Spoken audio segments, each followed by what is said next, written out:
আসসালামু আলাইকুম। তারিফ করা, প্রশংসা করা খুব ভালো কাজ, তাই না? কিন্তু কখনো কখনো তারিফ করা, প্রশংসা করা একটা জুলুম, সত্যি জুলুম। ভাবতেছেন এটা আবার কি ধরনের কথা বললাম? প্রশংসা করলে আবার জুলুম হবে কেন? হ্যাঁ, হয়। ধরেন একজন বিধবার সামনে যায়া আপনি বলতেছেন, জানেন ভাবি, আমার স্বামী না খুবই ভালো, তার মোবাইলের পাসওয়ার্ড নাম্বারটা না আমার কাছে। আমি গতকালকে বলতেছিলাম, দেখো অনলাইনে দেখছি একটা শাড়ি, লাল শাড়ি খুব সুন্দর, সঙ্গে সঙ্গে আমারে 5,000 টাকা বাইর কইরা দিছে। আপনি কিন্তু আপনার স্বামীর প্রশংসা করতেছেন, কিন্তু কার কাছে করতেছেন? একজন বিধবার সামনে। আর ওই বিধবার জন্য এটা জুলুম হয়ে যাচ্ছে। হ্যাঁ, এই প্রশংসাটা আপনার ওনার জন্য জুলুম। ওনার ভিতরটা ভেঙে চুরমার হয়ে যাইতেছে, কারণ উনি বিধবা।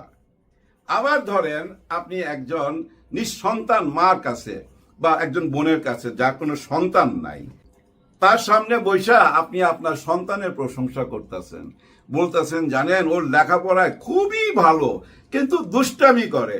আজকে কাচ্চি ভাই বিরিয়ানি খাইতে চাইছিল দুপুরবেলা, আইনা দিছি, না দিলে কিন্তু কান্নাকাটি করতো। ও জিদ ধরলে ওর জিদ সামলানো যায় না, ঠিক ওর বাপের মতো জিদ। আপনি কিন্তু আপনার সন্তানের প্রশংসা করতেছেন, কিন্তু কার কাছে করতেছেন? একজন নিঃসন্তান মার কাছে বা বোনের কাছে। উনার কিন্তু মনটা ভাঙ্গা চিরা চুরমার হয়ে যেতেছে। বুঝতে পারছেন কোন জায়গায় প্রশংসা করতে হবে? কেন কথাটা বললাম?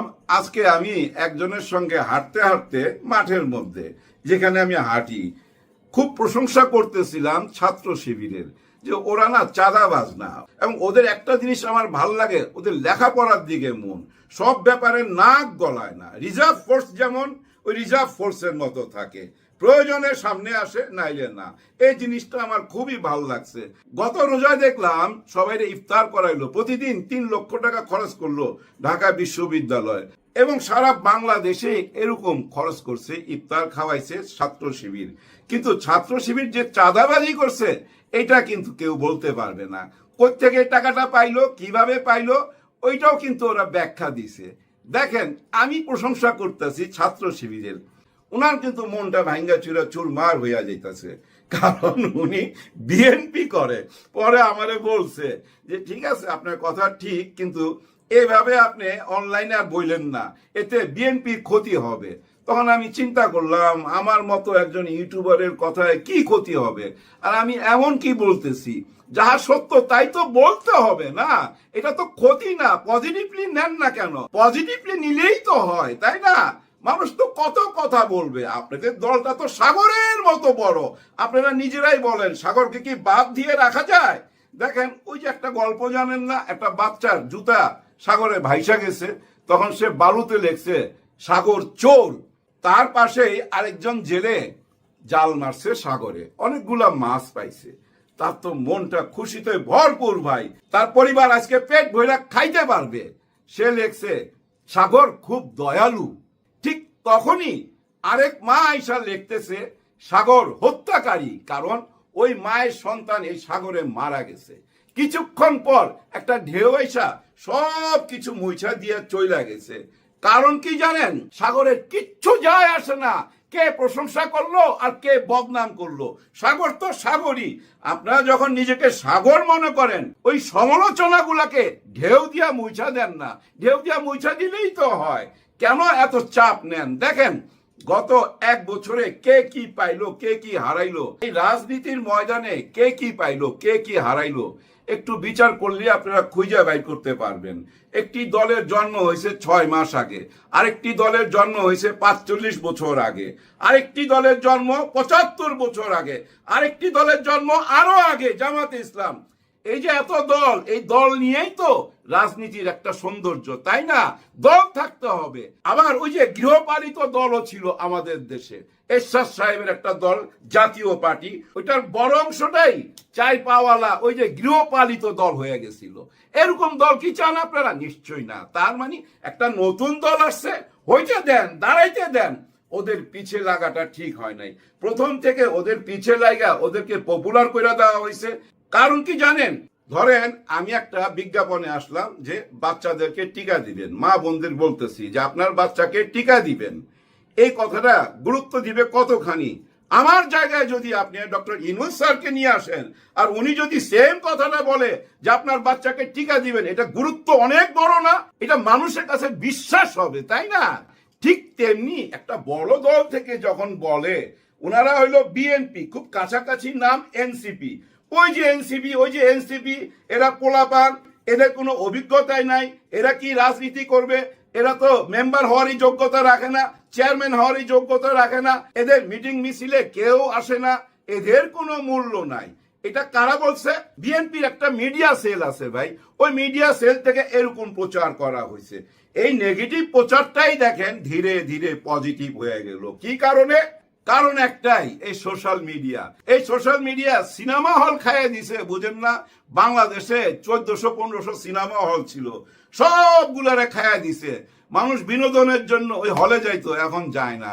এখন এই সোশ্যাল মিডিয়া থেকে বিনোদন নেয়, বিনোদন দেয়, সমস্ত খোঁজ খবর রাখে, কে কোন পথে যাচ্ছে, কোন অ্যাঙ্গেলে কথা বলতেছে, সবাই বুঝতে পারে। কিন্তু ভাই দেখেন, এর মধ্যে চিটাগাং একটা ঘটনা ঘটে গেল, ছোট্ট ঘটনা, কিন্তু অনেক বড় একটা মেসেজ দিয়ে গেল সারা দেশে।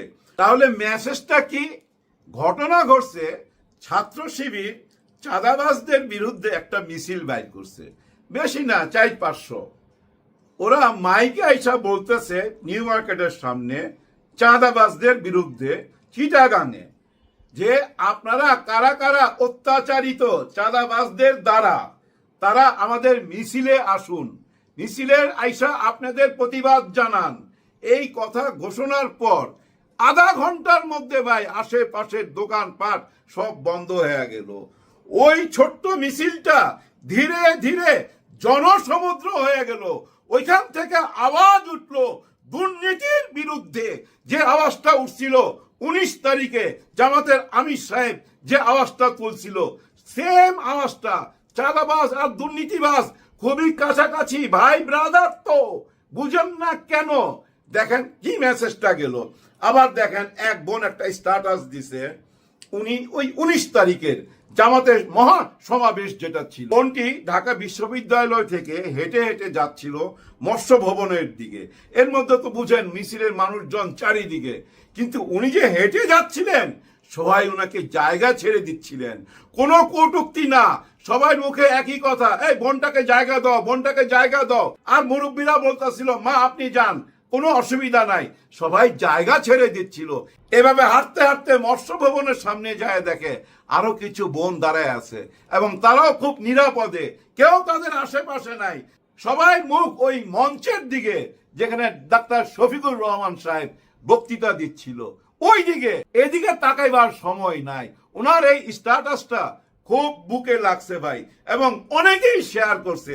আমিও কিছুক্ষণ কথা বললাম, আমিও একটু কথা বললাম। কেন কথা বললাম? ওই যে কি হারাইলাম, আর কি আমি আমার দলের লোককে বহিষ্কার করতেছি। এই যে ললিতা বাড়ি থেকে 2 জনকে বহিষ্কার করা হয়েছে, আজকের ঘটনা। বহিষ্কার কইরা কি হবে? এরকম তো বহিষ্কার 4000-5000 হয়ে গেছে। বহিষ্কার মানে অবসরে চলে যাওয়া। ওকে একেবারেই যে বাদ দিয়ে দিল এরকম তো না, কারণ যাদেরকে বহিষ্কার করা হয়েছে তাদের ফেস দেখা গেছে। আজকাল তো ভাই সবাই হাতে হাতে মোবাইল। এই যে সোশ্যাল মিডিয়ার কথা কেন বলি, এর কারণ আছে তো ভাই। এই সোশ্যাল মিডিয়ার সবচেয়ে বড় অবদান জুলাইয়ের গণ অভ্যুত্থানে। আপনারা বুঝেন না? কেন বুঝেন না? উনারা কি বাংলাদেশে ছিল প্রবাসী ভাই বোনেরা, 2 কোটি প্রবাসী ভাই বোনেরা এই সোশ্যাল মিডিয়ার মাধ্যমেই তো যুদ্ধ চালাইছে। বুঝেন না কেন? নির্বাচন মানে কি? নির্বাচনের মানেই তো ক্ষমতায় যাওয়া, যেই যা ক্ষমতায় যাওয়া। তার মানে আপনি যতবার নির্বাচন বলবেন ততবারই তো ক্ষমতা যাওয়ার কথা মনে হবে, তাই না? আমি যদি আমার বাসায় পাসপোর্ট খুঁজতে থাকি, আমার বোর মনের মধ্যে প্রশ্ন আসবে না তুমি কি বিদেশ যাবা? এটাই তো আসবে স্বাভাবিকভাবে। ওই নির্বাচন বললে চলে আসে ক্ষমতার কথা। আর ওই ক্ষমতা যাইতে চাওয়াটা আপাতত জনগণ পছন্দ করতেছে না। রাজনীতি হওয়া উচিত ছিল কি জানেন? ওই যে একজন শয়তান ধরা পড়ছে আজকে, হায় হায়, এর মতো ইবলিশ তো কেউ নাই। আজকে যে ধরা পড়ছে তাকে আপনি ধইরা নিতে পারেন, পুরুষ শেখ হাসিনা। উনি শেখ হাসিনার হাতটাকে শক্ত করছিল, আইনের বৈধতা দিয়া উনি আরো কি করছিল জানেন? এক কাপড়ে বেগম খালেদা জিয়াকে উনার বাড়ি থেকে বাইর কইরা দিছে। এই বাড়িতে উনি ইন করছিল কিভাবে জানেন? প্রথম যখন আসে, বউ সাইজা প্রথম আসে এই বাড়িতে শহীদ জিয়াউর রহমানের স্মৃতি জড়িত, একজন মুক্তিযোদ্ধার স্মৃতি জড়িত, উনার সন্তানদের স্মৃতি জড়িত। ওই বাড়ি থেকে এক কাপড়ে বাইর করে দিছিল। বেগম জিয়াকে কোনদিন কাঁদতে দেখছিলেন? ওই টাইমে উনি চোখের পানি ফেলছিল, আল্লাহর কাছে অভিশাপ দিছিল। উপরওয়ালা একজন আছে, এটা মাথায় রাখতে হবে। কেন এতক্ষণে এই কথাগুলা বললাম? ওই যে খায়রুল সুন্দরী, না খায়রুল সুন্দরী না, থপু খায়রুল হক, বিচারপতি খায়রুল হক। আরেক বিচারপতির কথা মনে আছে? ওই যে কাঁঠাল পাতার মধ্যে শুয়ে ছিল। বলছিলাম যে ওনার ছবি পারবেন না, জাস্ট 10 কাঠা প্লট আর কিছু ডলার, বাড়ি গাড়ি, এইসবের জন্য উনি যে কাজটা করছেন। আমাদের যে একটা সিস্টেম ছিল নির্বাচন করার, তত্ত্বাবধায়ক সরকার আসবে, তার অধীনে নির্বাচন হবে, উনি এটা বাতিল করছিলেন। যে সরকারের প্রধান, উনার আন্ডারেই নির্বাচন হইতে হবে। ওই নির্বাচনের মাধ্যমেই শেখ হাসিনা ক্ষমতায় ছিল। 5ই আগস্টে যাকে তাড়ানো হয়েছে, এই শেখ হাসিনাকে চারদিক থেকে আইনি বৈধতা দিছিল এই খায়রুল সুন্দরী, না খায়রুল হক। বিচারে বুঝছেন, বিচারে উনার 100 বছর না 500 বছর জেল হওয়া উচিত। 500 বছর। উনার কারণে কিন্তু এই দেশটা ধ্বংস হয়েছে। দেখেন এই লোকটা বিএনপি কত বড় ক্ষতি করছে। আমাদের স্বাধীনতার ঘোষক কে ছিল? শহীদ জিয়াউর রহমান, যেটা চিটাগাং থেকে দিছে, যেটা আমরা জনগণ জানতে পারছি শহীদ জিয়াউর রহমানের, তাই না? রেডিওর মাধ্যমে ওইটার বৈধতা উনি বাতিল করছেন। ওইটা নাকি বৈধতা নাই কোনো, ওইটাকে বাতিল কইরা ওই যে বঙ্গবন্ধুর ঘোষণাটা, ওইটাকে উনি আইনি বৈধতা দিচ্ছেন। এই লোক, তার মানে কি কত বড় শত্রু বিএনপির? বিএনপির কি উচিত ছিল না গত 1 বছরে দাবি তোলা, যমুনার দিকে আগায়া যাওয়া? খায়রুল হককে কেন গ্রেফতার করা হচ্ছে না? উনি তো দেশ থেকে পালাই নাই। নিশ্চয়ই উনি ওই যে 626 জনের মধ্যে একজন হইতে পারে ভাই, ক্যান্টনমেন্টে থাকতে পারে, তারপরে হয়তো গ্রিন সিগন্যাল পাইছে, ঘরে চলে গেছে। কিন্তু আমি আগে থেকে আপনাদের বলছি না, এটা জুলাই মাস, অনেক কিছুই দেখতে পাবেন, যার জন্য এটা দেখতে পাইলেন। ভাগ্যিস উনার গলায় জুতার মালা দেওয়া হয় নাই, মব জাস্টিস হয় নাই, আইনের হাতে চলে গেছে। আইন উনাকে কতদিনের রিমাইন্ডে দিবে আমি জানি না, উনাকে না 100 দিনের রিমাইন্ডে দেওয়া উচিত। এই লোকটাই দেশের সর্বনাশ করছে। এমনও হইতে পারে উনি রাজসাক্ষী হয়ে যেতে পারে। ভিতরে ভিতরে এরকম কিছু হইল কিনা যে হাত মিলাইয়া, ঠিক আছে এখন আমারে অ্যারেস্ট করেন, আমি রাজসাক্ষী হইতাছি, এইটা হইলে তো ভাই খবর আছে। হ্যাঁ, দিল্লির খবর আছে। ভিডিওটা শেষ করার আগে একটুখানি কথা বলি, বড় হয়ে যাচ্ছে, ক্ষমা করবেন। দিল্লিতে আজকে একটা মহাসম্মেলন ছিল, সাংবাদিক সম্মেলন ছিল আওয়ামী লীগের। কোন এক ওই যে হিউম্যান রাইটস, ওই যে যাদের কাছে টাকা আছে ওরকম পেট ছাপায় নেওয়া যায়, সেইটাকে সামনে রাখা দিল্লিতে বিশাল আয়োজন, তো 5 তারা হোটেলে কলকাতার থেকে সমস্ত নেতারা চলে গেছে কাদের সাহেবের সঙ্গে প্লেনে কইরা। ওইখানে ওই যে কামাল সাহেবও ছিল। হাই রে সাহেব, ওই যে একটা মোল্লা একটা উঠা যায়, যে সাহেব পুরা সাক্ষী তো ভাই, ছুটতে পারবে না, সে সহকারে আরো যারা ছিল। আবার ওই যে কাকন, যিনি বলছিল ঈদের জানাজা, আগামীকাল ঈদের জানাজা, মনে আছে? ওই উনি সবাই চলে গেছিল। দিল্লি সরকার ক্যান্সেল করে দিছে, কারণ বাংলাদেশ সরকার আপত্তি জানাইছে। এই মোদি সাহেব, ওই যে প্রেস কনফারেন্স হইলে কিন্তু প্রমাণ থাইকা গেল, আমি কিন্তু এই প্রমাণ কাজে লাগাবো, তারপরে কিন্তু থামায় দিছে, থাইমা গেছে ভাই। দেখেন আপনারা, এই আগামী 2-1 মাসের মধ্যেই দিল্লি হাত বাড়ায় দিবে বন্ধুত্বের। কারণ পাগলও তো নিজের বুঝ নিজে বুঝে।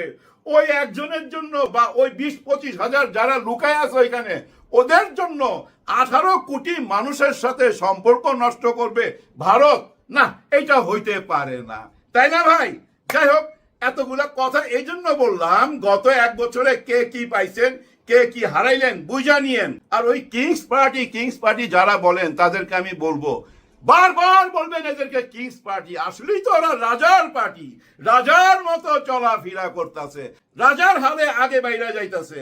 আর এই সোশ্যাল মিডিয়া দেখেন পুরনো বদনাম গুলা সামনে তুলে আনতেছে কারো, অতীত তো মুছতে পারবেন না, এটা তো ভাই ডিজিটাল যুগ, সবই রয়ে গেছে। আপনারা ক্ষমতা থাকাকালীন কি কি করছেন ওই রেকর্ডগুলা তো আছে, এই রেকর্ডগুলার সামনে আপনারা হারাইলে যে আমি খুশি হবো ন, এমন কোনো কথা না। এই কথাগুলা কেন বলতেছি? সাবধান হওয়ার জন্য। সাধু সাবধান। ওই যে সাগরের গল্পটা বললাম, ওই সাগরের গল্পটা মনে রাখেন। এমন ঢেউ দেন কলঙ্ক মুছা ফেলান, আর ওই ঢেউটা মানুষের মনের সৈকতে আইসা আছাড় খায়া করতে হবে, ভালোবাসা দিতে হবে। রাজাকার রাজাকার বইলা দিল্লি চইলা গেছে, রাজাকার রাজাকার বইলা আপনারা দূরে চইলা যান, চাই না ভাই। কোনো কারণেই ভাববেন না কেউ কারো বদনাম করতেছে, ভুল ধরাই দিতেছি। আর মন মানসিকতা রাখবেন ওই সাগরের মতো, কে কি লেখলো, বদনাম করলো না সুনাম গাইলো, ঢেউ দিয়ে মুছা দেন।